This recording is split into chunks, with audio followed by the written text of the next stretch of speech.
So it is Neo here. We're gonna watch your Mercy VOD.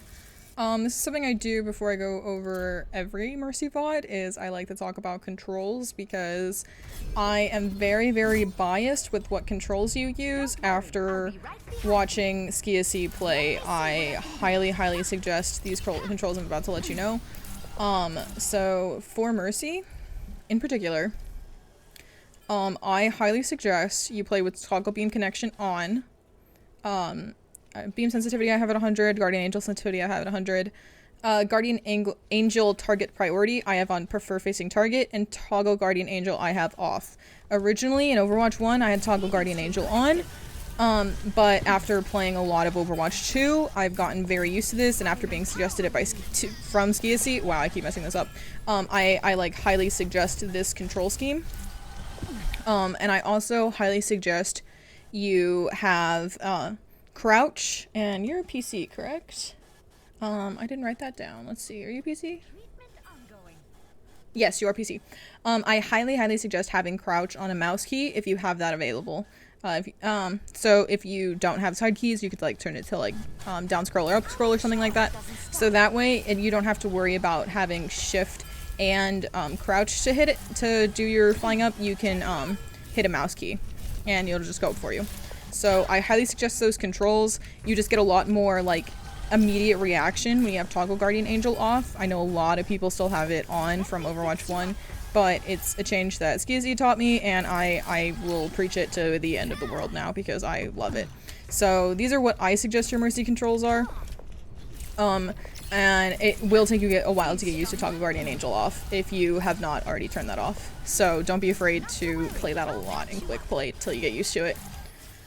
Okay. I'm trying to think if there's like anything else like specific with Mercy controls. But I don't think there is. So let me check one more time for a second. I play with like a bunch of custom controls to begin with, so some of these things. These are the controls I highly suggest. And I think that's it. Yeah, that's all custom stuff that I've done. Okay. Let us watch your VOD. Okay, hello YouTube. I have not pre-watched this one, so let's see how it goes. Ready for battle. No unnecessary risks. Okay. So one thing I really enjoy about coaching Mercies and talking about Mercies is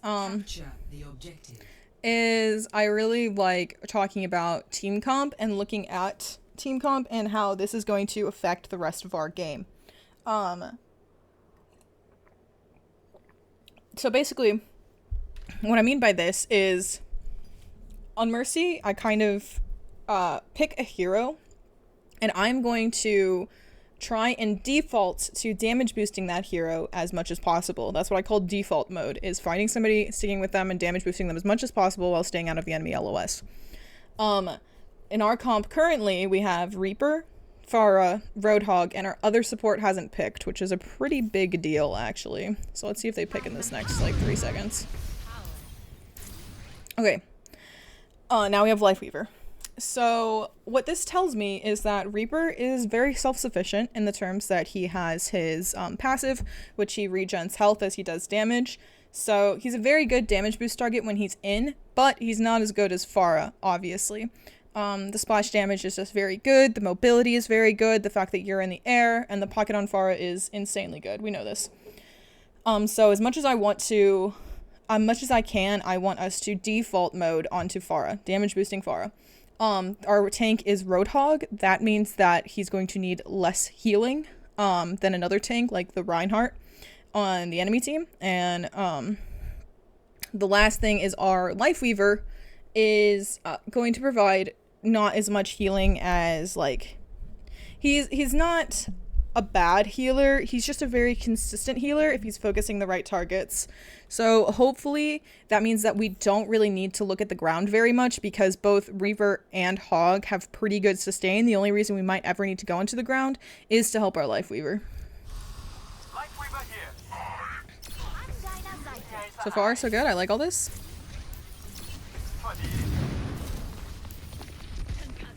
Yeah, just stick to the damage beam. I understand why we're cycling this little healing in, but I'd much rather us just really focus on damage beam and then heal when she hits about half. Even here, stay with the Pharah. All this little damage, either a Life Weaver can do, or as these people are Reaper and Hog, they should be able to kind of regen themselves. This is very good. Still stick with the Pharah here. Yeah. It's very resible. You can go off of this edge, yes, and be very safe as you do this. Good, good, good.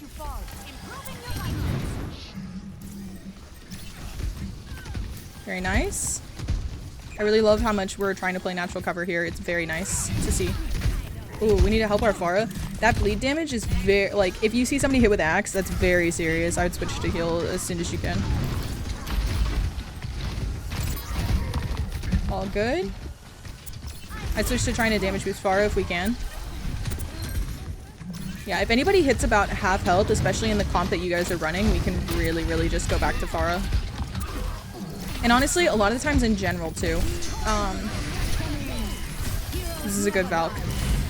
I know it seems counterintuitive because of the Queen ult, but this just means that you'll be able to instantly heal everybody for 60 heals per second as soon as the Queen ult is done. And this also means that if anybody dies, this is a very easy chance for you to GA in Valk, res while you have the Valk residual healing, and get it good. So I really love this Valk here. And now we can switch to damage boosting a lot. Oh, okay, yeah, this is fine. This is good. Nice melee. We need to help our Life Weaver.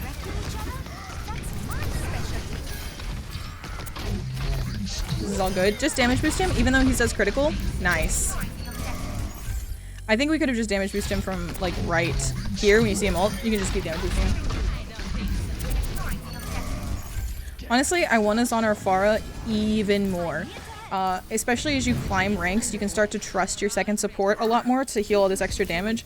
But a lot of these things, if you just choose to damage boost, you can heal after the fight is over.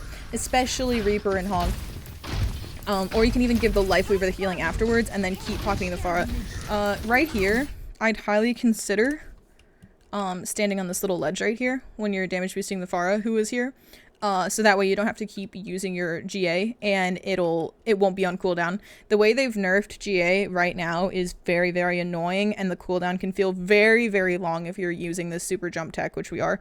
So we kind of want to be able to perch like a Pharah does sometimes and get back like our cooldown and we'll have it if we ever get jumped. I also like that you're about to damage boost the Reaper here, who I think is about to ult. Nice, very good. Just keep damage boosting him. So because Reaper has that vampiric ability where he heals as he does damage, he can heal himself so much in Death Blossom, especially if you damage boost him, he'll heal himself even more. So just keep damaging. Nice. I want us going back to Pharah if we can. This is nice. Very good use of natural cover. Yeah, I just want us with Pharah even more. Very nice. And damage boost here, damage boost. I know Rhine Swings feel like they do a lot of damage with 85, but especially against a Roadhog, he's just going to be doing so, like, the thing that Roadhog really does to provide for your team, it's kind of, Roadhog is the Moira of the tank class. What Roadhog does is he provides a very high health pool and high damage output. And that's really all the util he kind of has. He doesn't really have a one-shot anymore. He does, but it's just very inconsistent. And he's kind of, now he can reposition the enemy team if he hits his cooldown to get to kind of secure a kill if his team can focus on it. But those are like so many ifs versus he used to be able to consistently one-shot that now all he really provides is he's able to heal himself, so he has an effective 900 health, which he doesn't even in this mode because it's open queue, and so he provides very high damage output. So don't be afraid to damage boost him and heal when the fight's over, because if he's gonna heal himself for half, we're losing a lot of like value and uptime.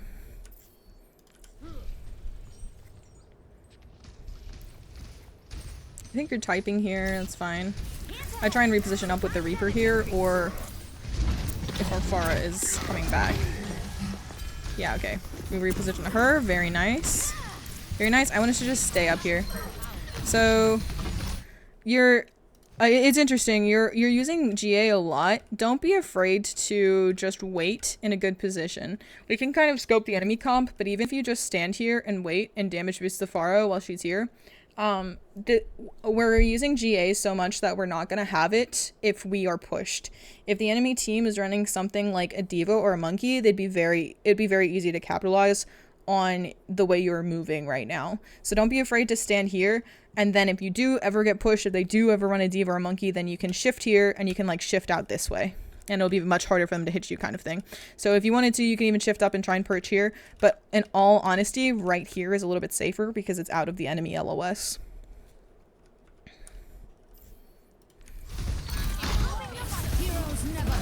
I don't think this Valk was necessarily needed.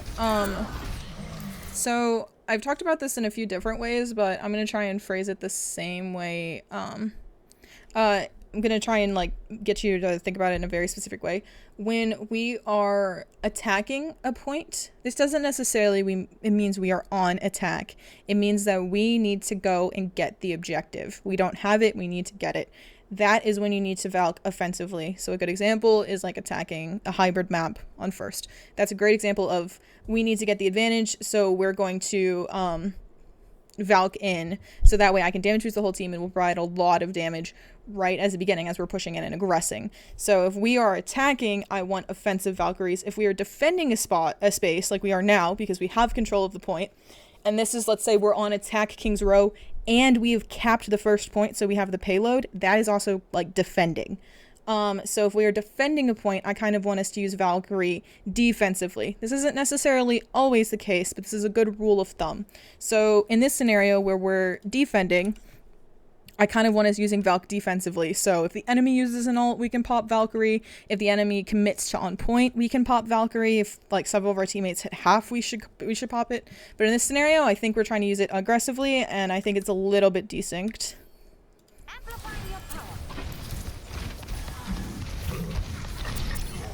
I don't mind it if you're going for the res. Okay, let me watch it in position of you're gonna go for this res. Okay, he hadn't died yet, but I do like the fact that we are taking advantage of the fact we have Valked to res. Valking to res is still pretty good, especially when the enemy doesn't have a hit scan like they don't. Oh, nice try. That's disappointing. And not on your side, that's like Blizzard server side. Yeah, damage boost, damage boost, damage boost here. Just keep damage boosting. Especially if we can get back to Pharah. They have no Pharah counter, which means that pocketing Pharah is going to be even stronger. That's an unfortunate death. So they've switched to Elissxo, I'm pretty sure, which is partially why they're doing so well. Oh, we win this fight. What does the enemy see 9? Oh, they win the fight. Okay, sorry, I forgot we were blue. We weren't blue. Okay. The tree is fallen. Take care. Ready. So I do think this, like, if we were able to Valk right about here, this would be very good. And there's a few reasons I say this. It's because the enemy has now popped 3 ultimates, so we can start and try to counter that by having sudden, like, mass healing. And honestly, our Life Weaver also needs to pop ult, but he was just shattered. Yeah, that's unfortunate. So both your Life Weaver got shattered, and then we weren't able to try and help him. And so this is what I mean. I'm not 100% sure a defensive Valkyrie would have turned this, because 3 ultimates is a lot to commit, and they're about to get a 4th one, and they can commit that too because they have point and they have advantage. But it might help get like our Hog to ult. It might help get our Reaper to ult. We could have maybe saved our Life Weaver with it, and he could have ulted. So we have some abilities here. And you just want to watch for, okay, we have control of this point, and they're about to come at us very quickly. Like, if they pop, like, Kitsune Rush, like, that is a good ult for an ult. And our ults are, like, very similar in the sense of, like, I can try and completely negate everything they're doing.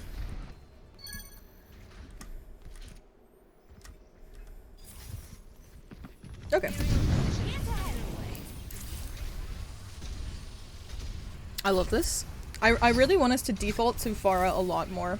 Anytime there is downtime, I want us to think, where is our Pharah? How can I help her?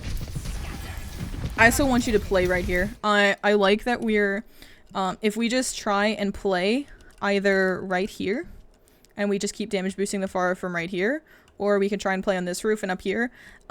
Even if the enemy has a hit scan, which they don't, if they're shooting right here, they're not going to be able to hit us, the Mercy, from either of these angles, and then we just have free damage boost and heal on our Pharah. So be very kind of weary about ditching natural cover when we have like safe positions to be in it. I don't mind this. Yeah, but I like when we oops. Wrong button. I like when we play like here-ish. This is all good. I like when we play over here behind this fence. It's just I need you to play like they have a hit scan even though they don't have a hit scan, because they could swap at any moment. And then I want us damage boosting and then chilling like in this position. Look, they have swapped hit scan. We could chill like over here-ish, and then if for some reason we get pushed or the Pharah puts us in a bad position, we can either just walk over this way and then we can be behind this way, or we could even stand over here and try and damage boost her from right here. We just really want to be cautious about not having Guardian Angel when we need it. Oh my gosh. Okay, there we go.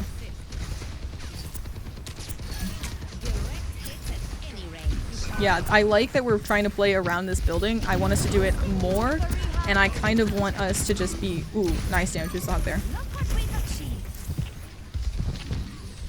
I like that we're... I really like the damage boost on the hog, but I want us to just be... Don't be afraid to just be in a safe position and not be constantly moving. And now they have a Bastion as well, so we have that audio cue and we need to be extra weary. I wouldn't doubt we start getting countered really hard by this Bastion. Very nice positioning and res. We want to go back to the Pharah after this.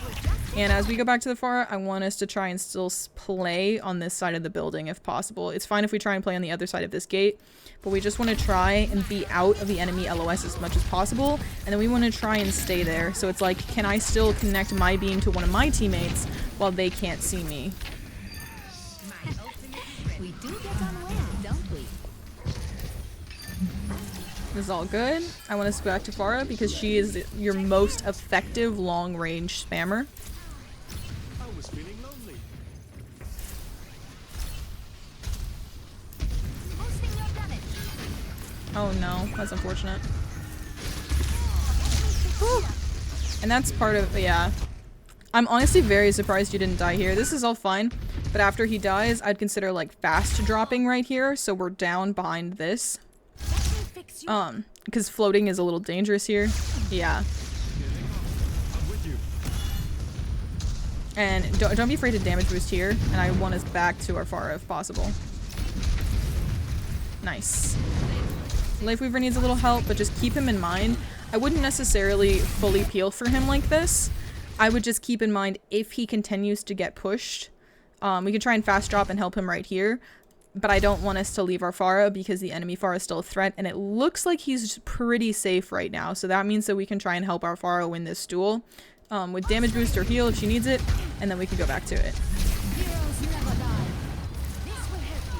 Oh, we need to play out of LOS of Bastion? Yeah. This is when we're starting to get punished a little bit more for using GA so much and not utilizing as much natural cover. Bastion is like a killer for that. So I really want you to try and think about playing Mercy like the enemy is going to have Tac Visor any fight. So if we don't have an escape plan for their Tac Visor, even if they don't have a soldier, even if it's the beginning of the game, we need to play like they have Tac Visor. Which means we could play around here, and we could try and have our beam connect to people through this way. When we're in Valkyrie, our beam length is doubled, which means that even if we're over here, closer to where our soldier or our Reaper is, we can maybe try and connect to the Hog. If we hit crouch while we're in Valkyrie, we'll go down. And so maybe we can try and play over here and connect to the Hog if we're playing like directly like where your ult charge is right now. Just be very cautious. I wouldn't even, yeah, flying to the Reaper there is good. Did you just get that cooldown back? No, we've had it for a little bit. So we could have flown to Reaper a little bit sooner and done this same tech that you did, which is very, very good. Okay, damage boost him. Okay, yeah, nice. And we need to use that. Very nice mobility. I'm very happy with your mobility. I'm just less. I just want you to refine your placement a little, or your positioning a little bit. And I think we're very golden. Your movement looks very good. Yeah, I'm very, very satisfied with your movement. It's just I want us to use it less, so that way if we're in danger, we have it. And then I want us to position a little bit safer.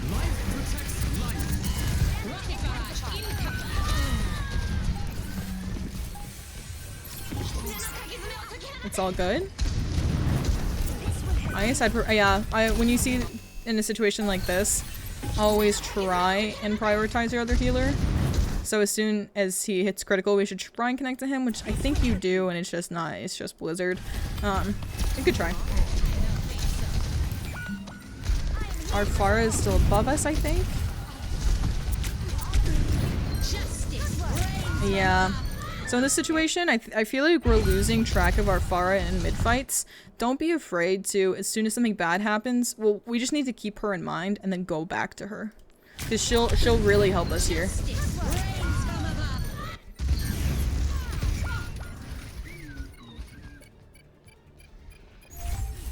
So now our team's pushing into this fight, and the only ult we're going to have for a little bit is Valkyrie. Feel stronger?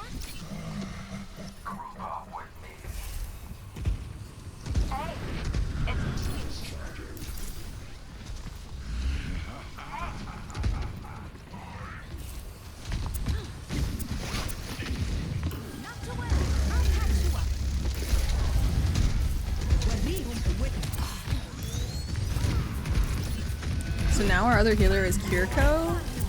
She should have been able to help the hog there. Oh yeah, that's unfortunate. It's very unfortunate that we died. So now we need to really regroup and get a team fight. This is fine.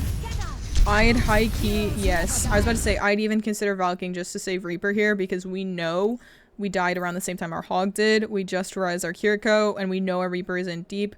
So if you can try and fly to him and damage boost him here, it's massive. Nice. Even if a Reaper is like a little bit half health or a little bit above it, don't be afraid to just damage boost him, because the damage boosting will increase his healing, his natural healing. So I'm never afraid to just keep damage boosting him. It's only when he like really hits critical that I even think about healing him. Okay, this is good. I'm honestly really surprised your team didn't win the first fight. I do think your team is just a little bit more coordinated.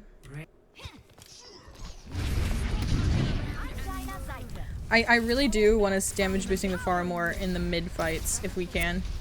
Like heal and then come back to her. Yes, I would love playing along this pillar, especially because a lot of people run Widow on this map. I still want us playing a little bit further back here. If we can, just with our Pharah. Like, we've lost her. And she's our escape route right now.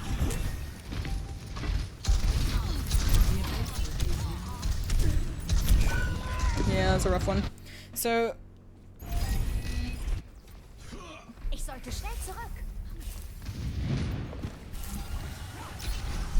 If you stop damage boosting Pharah, at least try and keep be aware of where she is, so that way we can use her as an escape route. Worst come to worst,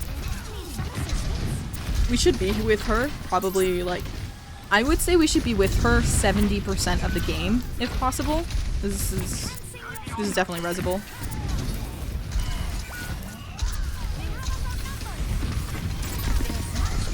Oh, this is unfortunate. Our team's really staggered now. Yeah, we just need to die. That's fine. Healthy body, healthy mind. So now our team is off of Pharah. So this puts us in kind of a situation with like, oh, okay, now our default mode is no longer Pharah. Who is it? And I do think it's Bastion if he's on wheels, if it's Reaper if he's engaged. Okay. Our Kiriko should be able to heal our Diva up enough that we don't necessarily need to look at her. But I want to stealing the Reaper here and then damage boosting him here. Now that he's like fully committed with Wraith, we need to damage boost him. Yeah. Heal or damage boost him out. This is good. And then we can try and damage boost Bastion and Wheels. Or we just rest our Reaper so we can try and damage boost him. I'd even Valk. Yes. Nice. Nice, nice, nice.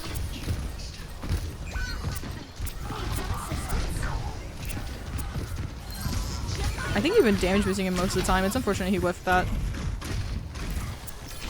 And now our team's really staggered, so we just need our team to group. We're down 2.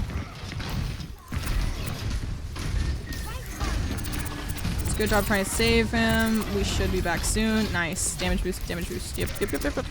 Very, very good. Very, very good. I want us to still damage boost the Bastion here. If we can, maybe Reaper on Kitsune is very strong. It's gonna be hard for us to get this res. Nice peel. Oh, this is unfortunate. So your team lost this game for a really, like this round in particular. Damage boost him here. Yeah, we need to stay with our Reaper there. Your team lost this for like a very, very specific reason on this Koth maps, and it's because stall is king on Koth maps. Like, this entire last map, your whole team was staggered. You had one good team fight, and then your team just kind of trickled in the rest of the game. And because of that, you never really got a good fight. It feels like they just roll because they're 5. Even if you get a pick, you guys are coming in like 2 at a time versus they're coming in as a team of 4, even if that's if you get a pick.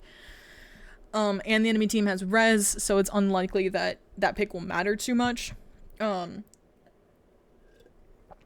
So in this scenario, we just need our team to fully regroup. That means everyone die, everyone meet in the spawn, and then we come back in. There's not too much we can do to actually control that. We can like spam group up in that scenario, but that's kind of the unfortunate thing about Koth maps is like a lot of the times the worst teams can win because stall is king. If you play the correct heroes, if you're able to stagger onto the point correctly at the right times, you can just win. You can win fights that you're down because you have control of the point and you're building up percentage. We never got control of the percentage here, so our team was just kind of screwed. And then we trickled in instead of the other way around.